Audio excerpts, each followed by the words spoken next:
I worked for years on the train. You know, we would see lots of people lining the tracks, taking pictures, doing this, right? Give us the whistle, give us the whistle.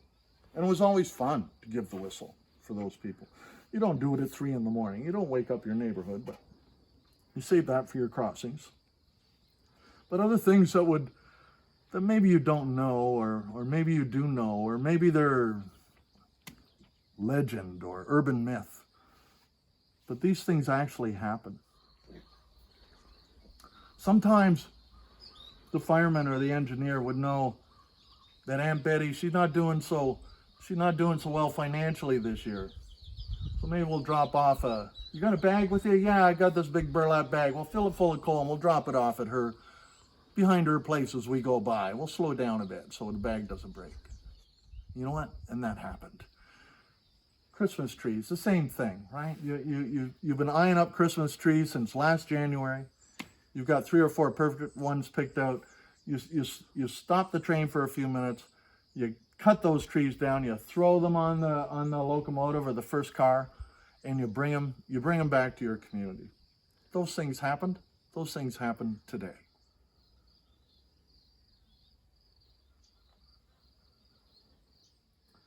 Stopping for the bag of corn. Aunt Betty's cousin grows corn. Every year he puts out a stand 10 feet from the track along the edge of a field. There's bags of corn. It's the same system we use in Nova Scotia today. You put your money in the can, in the box.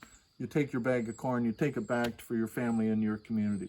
These things happen. These were real people in these machines, living in your community, living in their community, supporting their community. And yet, when we look at this, we feel the romance, we see the romance, it's exciting, like we just want to touch it and feel the power. But behind that power were people from your community caring, wanting to help you out, and all those things you heard about. In the baggage car, maybe you heard at one time that there was a coffin in it, and my gosh, that coffin opened that time. You know what? I heard that story 30 years ago myself. Did it happen? I don't know, but it's a railway story. There are hundreds of them, maybe thousands of them. It's part of the romance, the mystery. As the train goes by to somewhere else and eventually comes back, what did it experience while it was gone? That's the mystery of the train. That's the romance of a train. It's a very cool feeling that most of us have.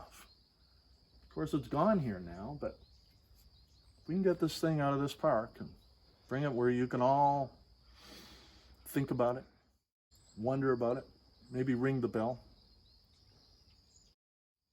touch those giant driving wheels. You go home a happy person. You go home changed a little bit, thinking, those stories I heard, those things I saw in that movie, you know what? They could have happened right here. And they likely did.